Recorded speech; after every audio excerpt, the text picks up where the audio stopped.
Well, I keep thinking about RuPaul's Drag Race. So would you ever consider going on? Or? I've interviewed, I've auditioned 6 times. Oh, okay. Wow. Okay. Yeah. I hear that I was on a table at some point when I was working at Mary's. I think Kurt was like, oh, I know you're going to go. I got a call. I'm like, so I started preparing and buying drag from everybody and their mother, and it didn't pan out. But it's been an experience, but I don't think I think that moment has passed unless they do like I feel like they should do like a classic series. They should do like the legends. I think previously somebody was talking about Dina Cass on one of your episodes, but some of the more mature trailblazers, I'd like to see a competition with established entertainers who learn to do drag the old school way. And what I mean by that is I feel like now it's very easy to buy a wig online. It's very easy to buy a costume online. It's very easy to buy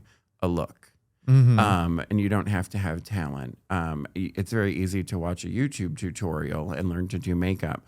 When I started doing drag, like you had to go over somebody's house and like learn with them and spend time with them and talk to them, and like actually I remember like we handed out business cards and promos. Now everything is digital, and half the time it doesn't even look like the human, so it's a very different way of kind of growing up, and I feel like I'm somewhere in the middle because I grew up with the old school entertainers. The Natasha Richards is my drag grandmother, so I grew up with that energy and some of these legends and the Amy's and the Divinities and the Stephanies, but now I work with people that could be my children, and not even like a young dad.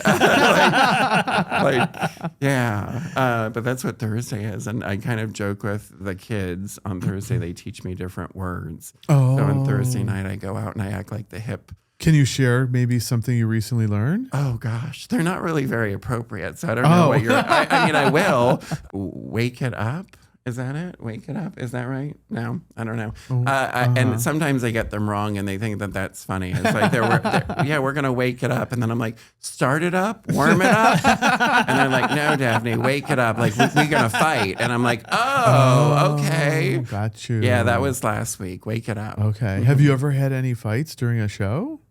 Not in my dressing room. No. And I've had some disrespect and some verbal altercations from some people that are just unhappy, toward me. But like, I think that's one of the things that maybe I feel like RuPaul doesn't do a great job of, is my dressing room is very peaceful. I don't book people that are going to be problematic, that are going to fight, that are going to steal. Yeah. And I think most of the people that you'll talk to that work with me know what kind of dressing room I house.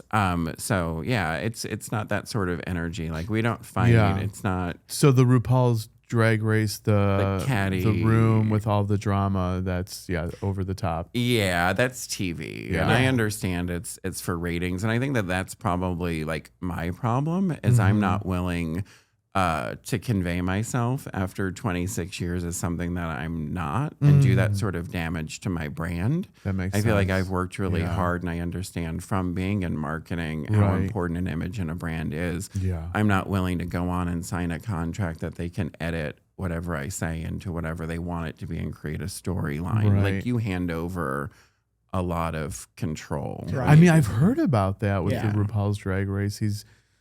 Queens just having to sign over everything, it sounds like, including their life to like go on tour after the show and all of these like requirements. Yeah, it seems like it's excessive. It's a big commitment. I also don't know that I feel like with social media and kind of like how people are these keyboard warriors and they all have so much to say. Like, I don't feel like, I feel like I'm too sensitive for all of that. Like going on and having to read what people have to say about how I look or how I act, or I don't want to hear that. I don't want to put myself like on display like that. And I feel like by day and outside of drag, I'm a kind of quiet, private person. Okay. So I feel like it would be a bit of a challenge for me to be out there like that. Yeah. On that level. Yeah.